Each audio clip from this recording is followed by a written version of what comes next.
Hola, soy Fátima Martínez de la Academia BIS Formación y estoy realizando las prácticas en la tienda Legrand. Hoy vamos a hacer dos cambios de escaparatismo.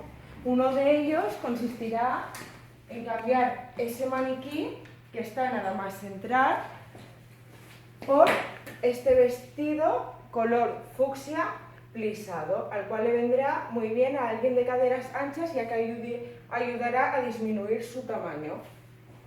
Otro de los dos vestidos será este con estampado Versace. Lleva aquí un poco de escote y de cuello redondo.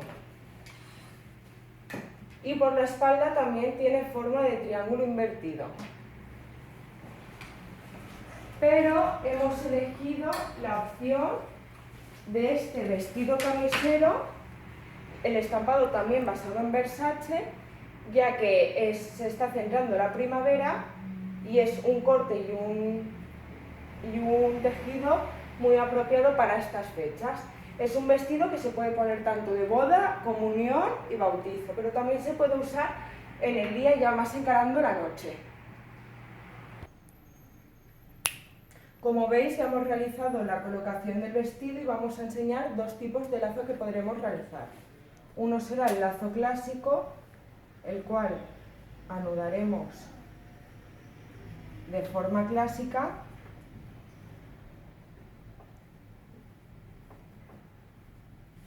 Y otro será una enlazada, que simplemente podrá dejarse caer. Y hemos elegido este bolso, que podría ser de mañana, junto a una sandalia. Una sandalia plana, un recogido y unos turbantes, que están muy de moda.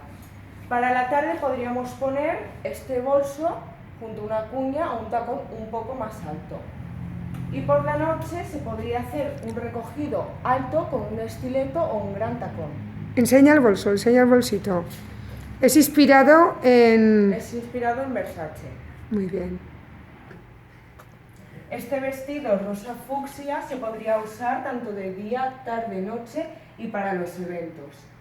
Se hace un lazo en la parte delantera y se puede llevar bien con lazo o sin él. Les mostramos las dos maneras. Y en la parte trasera se puede realizar otro lazo para ceñir más la cintura.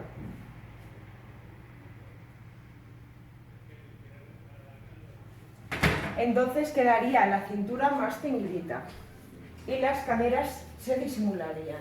Y hemos pensado en este bolso como complemento, ya que hace un contraste que se lleva mucho en el 2018 y es como la película, de rosa al amarillo.